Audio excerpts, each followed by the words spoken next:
Water shortages are causing battles between the cities of Pietermaritzburg and Durban in South Africa.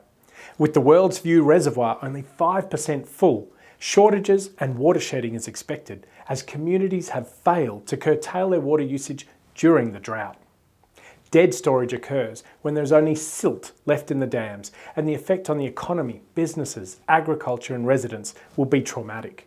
So let's consider the management of resources other than financial and dollars. The management of water resources is extremely complicated, but essentially takes into account the following.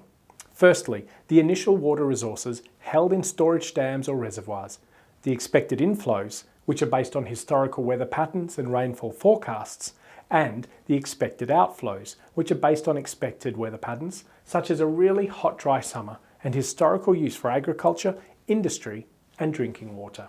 For example, this reservoir in northern Victoria holds 800 million litres, and over the course of the next year is expected to receive surface water inflows from rainfall of 600 million litres, resulting in a total available resource of 1.4 billion litres. The outflow requirements for agricultural use are expected to be 1.8 billion litres, and expected industrial and residential drinking water outflow 200 million, leading to a total of 2 billion litres. But with only 1.4 billion litres available, the Water Resources Manager will need to consider what the minimum outflow requirements are for the stakeholders and determine what action will provide the most effective result in managing this supply deficit. After weighing up all the options, it may be decided that the full agricultural requirements cannot be met and that restricting drinking water supply is not a viable option.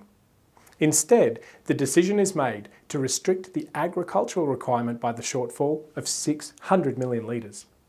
As you can see, this is not a simple matter of adding, subtracting, and it requires significant application of knowledge, judgment, and making important decisions that will have significant consequences, hence the challenge. As a management accountant within businesses that require water, you will also need to manage the rationing of this resource and the potential increases in prices due to scarcity. How will your organisation adapt to this new situation? Let's recap. A key challenge for the management accountant is managing resources. These resources may be monetary or other resources that require application of not only accounting knowledge, but also a deep understanding of different stakeholder needs.